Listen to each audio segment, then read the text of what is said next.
OTT Pak, terkait dengan OTT, penjelasan lebih lanjut. OTT menurut hemat saya saja, saya kurang mohon izin, walaupun saya di pimpinan KPK saya harus mengikuti, tetapi berdasarkan pemahaman saya, OTT sendiri itu tidak pas, tidak tepat.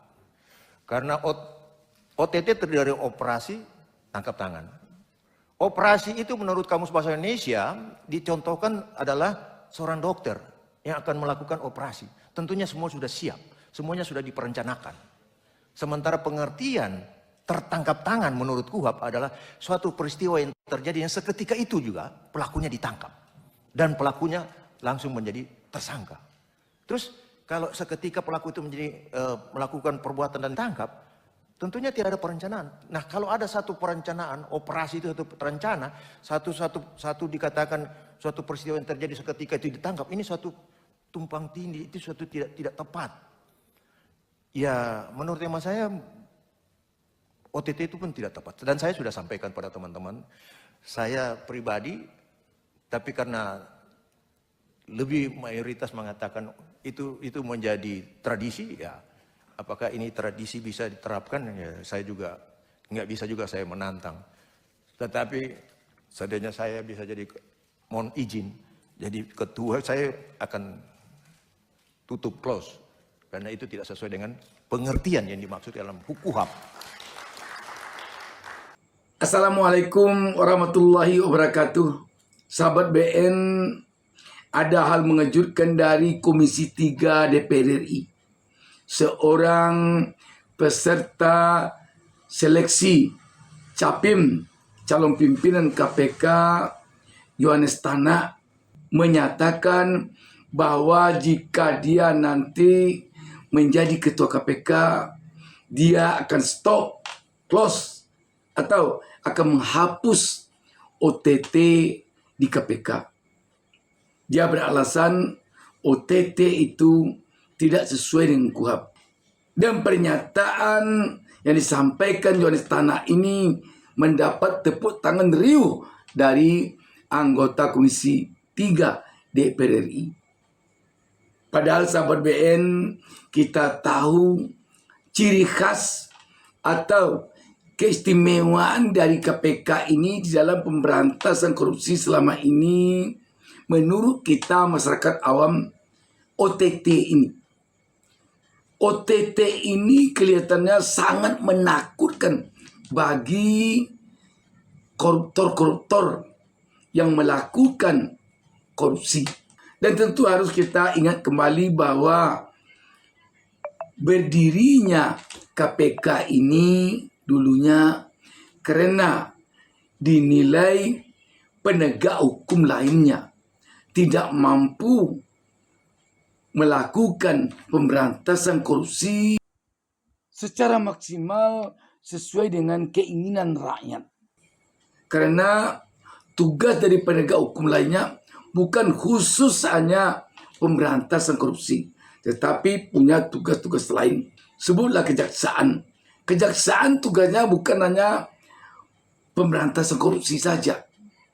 Polri tugasnya pun bukan hanya memberantas korupsi saja.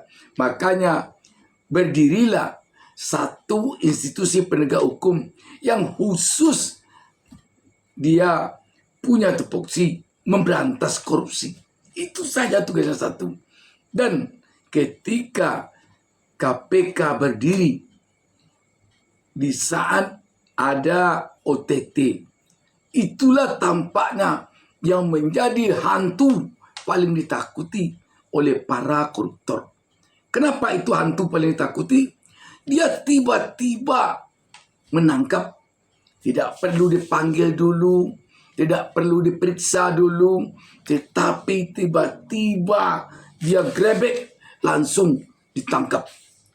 Itulah yang namanya OTT. Dan ini sangat mengerikan bagi yang punya niat untuk melakukan korupsi.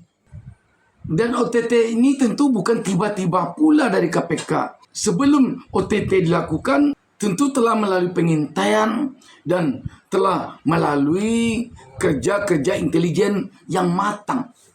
Ketika sekarang ini Yohanes Tanak yang sekarang masih menjabat sebagai wakil ketua KPK mengatakan akan menghapus OTT ini kalau nanti dia jadi ketua KPK, tentu mengejutkan bagi rakyat. Dan anehnya bagi rakyat itu mengejutkan, tetapi bagi wakil rakyat kelihatannya itu menggembirakan. Sehingga pernyataan Yohanes Tanak ini disambut dengan tepuk tangan riuh oleh anggota Komisi 3. Kita tentu paham, Yohanes Tanak tentu lebih memilih apa yang diinginkan oleh wakil rakyat di Komisi 3 dibandingkan apa yang diinginkan oleh rakyat di akar rumput. Padahal kalau kita coba merenungkan, yang akan menggaji anggota KPK ini bukan wakil rakyat. Sebab wakil rakyat itu pun digaji oleh rakyat. Artinya yang akan menggaji KPK ini rakyat. Sama dengan yang menggaji wakil rakyat. Rakyat juga. Karena itu ketika wakil rakyat di Komisi 3 bertepuk tangan ria menyambut pernyataan Yohanes Tanak yang akan menghapus OTT kalau dia nanti jadi ketua KPK, tentu rakyat agak terenyuh juga. Dan tentu masuk akal tepuk tangan riuh dari anggota DPR ini. Kenapa tidak? Kita melihat di saat-saat KPK belum lagi seperti sekarang. Di saat-saat KPK masih berada pada undang-undang KPK yang lama, cukup banyak anggota DPR yang kena OTT. Pada kesempatan ini saya ingin mengemukakan kepada sahabat BN pengertian dari kamus yang ada pada saya tentang operasi. Saya ada punya kamus 2. Satu kamus yang ada pada saya berjudul Kamus Lengkap Bahasa Indonesia.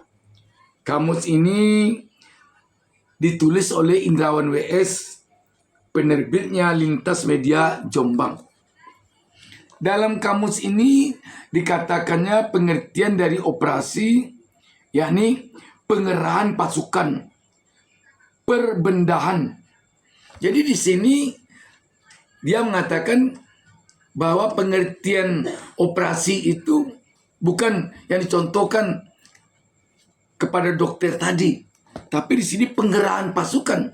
Kalau begitu, nyaris seiring dengan pengertian operasi pada OTT KPK ini. Satu lagi kamus yang ada pada saya, Kamus Besar Bahasa Indonesia Pusat Bahasa, edisi keempat, Departemen Pendidikan Nasional. Dalam kamus ini, operasi diartikannya bedah, bedel, untuk mengobati penyakit. Penyakit ginjal yang belum parah dapat disembuhkan. Tindakan atau gerakan militer perwira muda, itulah yang memimpin penumpasan pemberontakan itu. Pelaksanaan rencana yang telah dikembangkan. Jadi sahabat BN di sini memang dicontohkannya juga kepada dokter. Tetapi disebutkan juga di sini tentang pasukan tadi. Jadi artinya apa sahabat BN?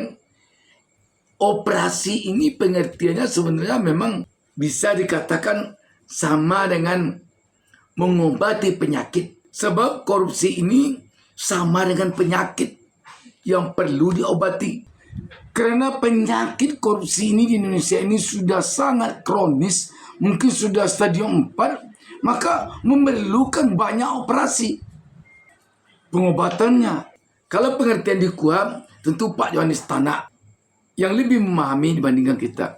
Namun pada intinya sahabat BN, rakyat Republik Indonesia ini sekarang ini sudah sangat muak dengan koruptor-koruptor yang mencuri uang negara, yang merampok uang negara ini.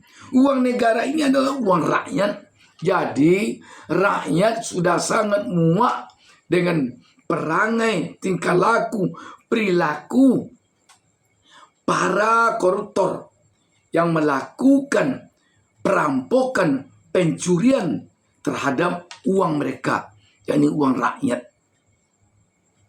Termasuk juga yang melakukan pemerasan seperti yang terjadi di KPK.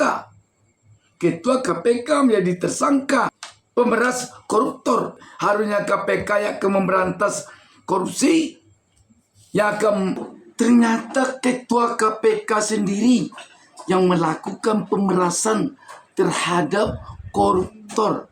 Ini bukti bahwa korupsi di negara kita ini sudah stadium 4. Sudah perlu dilakukan operasi besar yang banyak. Karena itu sahabat BN, mendengar pernyataan Yohanes Tanak ini, agaknya rakyat yang tidak punya daya terenyuh. Kalau OTT ini dihapus, yang disambut tepuk tangan riuh anggota DPR, wakilnya di Dewan, alamat rakyat akan sengsara juga hidupnya.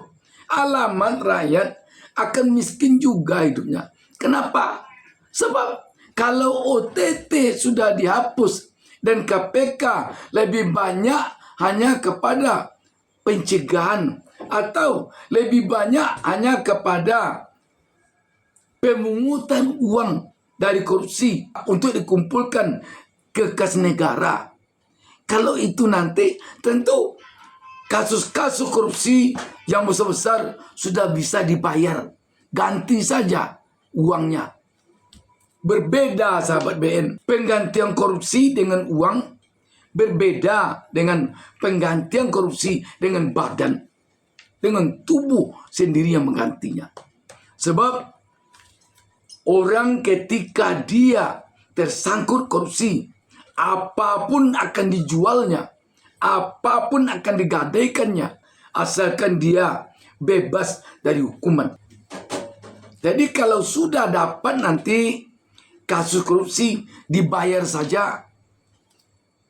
Sekali lagi, alamat para pejabat yang dalam otaknya sudah ada niat untuk korupsi akan lebih berani lagi dia korupsi. Tetapi kalau OTT dipergencar, maka kita yakin pejabat-pejabat yang berniat untuk korupsi akan ketakutan. Malunya bukan main.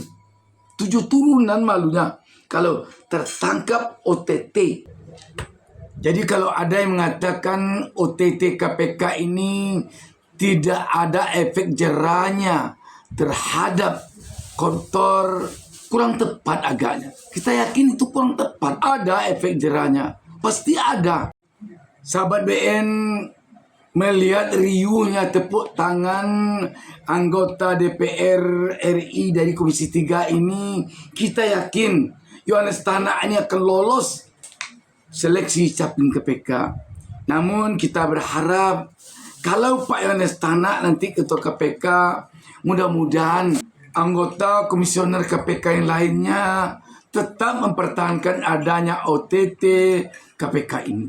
Dan mudah-mudahan pengambilan keputusan di KPK tetap kolektif kolegial.